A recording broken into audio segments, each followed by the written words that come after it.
ధర్మారెడ్డి తప్పించుకోవాలని ఎన్నెన్నో ప్రయత్నాలు చేశావు. దేశ విదేశాలకు వెళ్ళిపోవాలని చెప్పి లెటర్లు పెట్టుకున్నావు. కానీ వెంకటేశ్వర స్వామి పంపించలేదు, తప్పించుకోలేవు. ఈరోజే సీల్డ్ కవర్లు పంపించారు. ఏమని?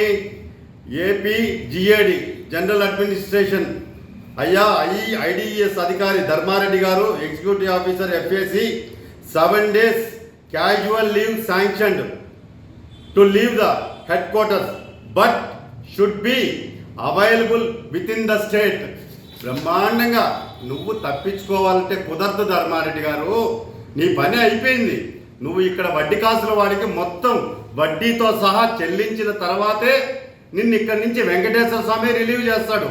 ఏ ప్రభుత్వము నిన్ను రిలీవ్ చేయాల్సిన అవసరం లేదు. ఎందుకంటే పరమ పవిత్రమైనటువంటి శ్రీవారి సొమ్ముని మంచి నీళ్ళలాగా జగన్మోహన్ రెడ్డి నా జోబిలో ఉన్నాడని చెప్పని అధికార బలంతో, అహంకారంతో, అధికార దాహంతో తిరుమల శ్రీవారి ఆలయ పవిత్రతను మంట కలిపేశావు. ఈరోజు నీకు వెంకటేశ్వర స్వామి లీవ్ కూడా శాంక్షన్ చేయాల. 7 రోజులు క్యాజువల్ లీవ్ ఇచ్చాడు ఈ రాష్ట్రంలోనే ఉండమని చెప్పి. నీకు కూడా అది కూడా ఎందుకు ఇచ్చారో తెలుసా? రేపు చంద్రబాబు నాయుడు గారు ప్రమాణ స్వీకారానికి ముందు తిరుమల శ్రీవారి దర్శనానికి వస్తాడు. చంద్రబాబు నాయుడు గారు నీ ముఖం చూసేదానికి ఇష్టం లేక గౌరవంగా వారం రోజులు బయటకు వెళ్ళిపోమని చెప్పండి. వారం రోజుల తర్వాత అందుబాటులో ఉండమని చెప్పండి.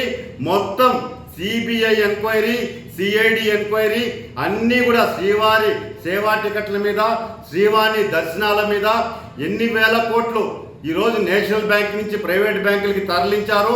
ఎన్ని వందల కోట్లు ఈరోజు సివిల్ కాంట్రాక్టర్ల కోసం మీరు 10% కమిషన్కి శ్రీవారి వెంకటేశ్వర స్వామికి పంగనామాలు పెట్టారో ఇవన్నీ కూడా లెక్క తేల్చేదానికే వారం రోజులు మాత్రం నిన్ను ఊపిరి పీల్చుకోమని చెప్పి భగవంతుడే అవకాశం ఇచ్చాడు. వారం తర్వాత నువ్వు వచ్చావంటే అసలు గేమ్ ప్రారంభం అవుతుంది. ఇది అంతం కాదు ధర్మారెడ్డి, ఇది ఆరంభం మాత్రమే. కౌంట్ డౌన్ ప్రారంభమైంది. అందుకే ఈరోజు 7 రోజుల విరామం ఇచ్చాడు భగవంతుడు ఊపిరి పీల్చుకోమని. రా, మళ్ళా వెనక్కి వచ్చిన తర్వాత వెంకటేశ్వర స్వామి పాదాల కాడ మొత్తం పైసాకు పైసా లెక్క చెప్పేసి ఆయన సొమ్ము ఆయనకి చెల్లించేసి నిన్ను వదిలేస్తాడు. నువ్వు వెళ్ళిపో. ఓకేనా ధర్మారెడ్డి? ఓకే.